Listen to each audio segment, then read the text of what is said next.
Hey everybody, this is an initial review of the LG V30. So the reason I'm calling this an initial review is because this is a pre-production unit provided by LG. That means the software on this is not final. But to be honest, I've been using this phone very heavily for like 6 days now and everything feels final to me. So let's just get on ahead with the review. So let's talk hardware first. The phone has a glass back, as you can see, 4 colors: blue, lavender, black, or silver. I like black the best. So it's a very minimalistic design. Headphone jack on the top, volume rocker on the left, USB-C port and a single speaker grill on the bottom, and the right side just has a SIM card slot. So by now you already know the V30 has an OLED display, and it's curved a little bit, but not as drastic as the Samsung Galaxy S8. When I flip the Galaxy S8 around in my hand like this, because the phone is so curved, it almost feels like it's round. But with the V30, that's not the case. When I'm doing this, I can still feel the sides very clearly. LG's engineers designed this on purpose because they think that will give you better grip of the phone. So now, about that display, what more is there to say really? If you've seen LG's TVs, you know the OLED technology is amazing. I mean, look at the colors on this. CL's looking pretty damn good there too. You know, colors are lush, viewing angle is good, and the phone gets bright enough for even outdoor use, but you have to turn brightness to 100%. And when you turn on the camera and the viewfinder takes up the whole screen, I mean, it just looks amazing. Look. So the secondary display of the V10 and V20 is gone, kinda. There's a software version that does the exact same thing. You can use it on the home screen or even within an app. So you can set shortcuts to go into apps or like contacts and stuff. So the fingerprint reader on the back works immediately, it's accurate, and you can even unlock the phone with your face or your voice. So the 2-camera layout that LG has been doing since the G5 returns, but the main camera has been upgraded to an f1.6 aperture. That's very impressive, the lowest in mobile right now. The camera app is easy to use. You can adjust brightness or flip to the selfie lens with just one hand. The second camera is a 120-degree wide angle, and LG's even fixed the software a bit to eliminate that distortion fisheye effect. So the manual camera mode is back. You can adjust shutter speed, ISO, white balance. It's just very useful to manipulate the image to look the way you want. And LG even lets you do this in video. Most smartphones only let you do it in photo mode, not when you're shooting a video. So here's a sample video I shot in manual mode. Look at me adjusting how the clouds and the sky, the lighting look. So the V30 also brings a new Cine Video mode. It basically lets you shoot more cinematic videos. So there's a lot of preset filters that you can pick from, but the best feature by far is point zoom. Basically, it lets you lock into a portion of the frame and then just zoom in to that part, even as you're pulling the camera away or tilting away. You can't do this on any other smartphone right now. So here's a sample video I shot in point zoom. Look at me zooming into the upper right corner into the street sign. Okay, let's look at some photo samples. So LG put a glass lens on the V30. This is very rare in smartphones because they usually use plastic lens. LG says that using a glass lens will produce more accurate colors. To be honest, I can't quite tell the difference, but the shots do look amazing with great dynamic range. So this shot here, I shot with a manual focus. Look at how clear and detailed it is.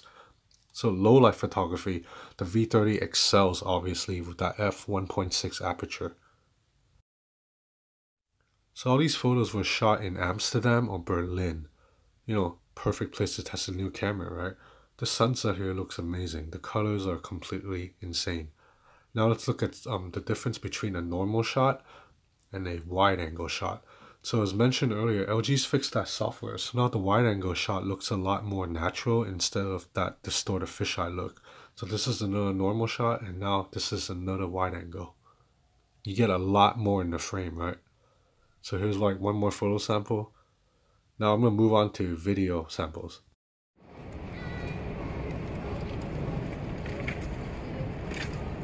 Okay, testing the selfie camera on the LG V30. Hello, can you hear me?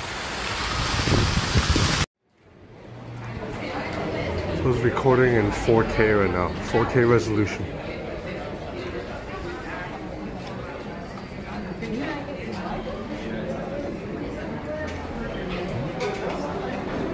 So This is a test video at 1080p. Quite dark right now.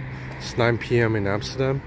So when you switch to a wide angle lens, the lighting suffers a lot. But when you keep it at normal, it's okay. Let's walk a little bit. So the OIS don't seem to work that good. A little bit shaky.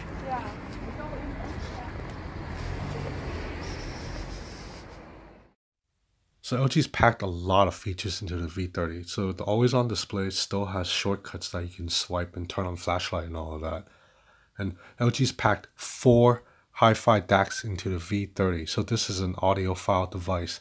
The DACs are like ESS Saber. I mean, I'm not an audiophile, so I don't even know what the numbers mean. So with a Snapdragon 835 and 4 gigs of RAM, the phone is very snappy. In 6 days of use, I never encountered any lag. LG software is actually quite useful. I like that when you long press on an icon, it pops up these shortcuts. This is a feature from Google, but LG implemented it into its own software. I also love that you can double tap on the screen to turn the display on or off. When I use other phones and I have to press a button to lock the phone, it just feels so outdated. So now battery life, 3,300 mAh battery. It's almost enough to last me a full day. As you can see, I have 29% battery life right now, having used the screen for 2 hours and 45 minutes. So there are a few issues with the phone that drives me insane. The Galaxy S8 on the left, look, I just hit the navigation buttons to take advantage of that full screen. On the V30, you can't hide the button, so when you're watching a full screen Instagram story, the button is just there wasting space. The same goes for YouTube videos. On the S8, you can fill the entire screen with the YouTube video, but on the V30 you cannot. So there's just complete wasted space on the left and the right, like those black bars. The phone has a one-hand mode, but as you can see here, it takes like 3 tries to get it to work. It's like a hit or miss. And the app drawer is also really weird. Now look, I have a Google folder that I made myself on the home screen with my own apps, but now if you go on the app tray, there's another Google folder in there with different apps. I have no idea how that crap got on there. So overall the LG V30 has a couple of flaws, but it's still a very great phone. I think that screen, that display is just beautiful. And if you listen to high quality music or you're a content creator, you shoot videos and take a lot of photos, the V30 can offer you what most other phones cannot. Thanks for watching.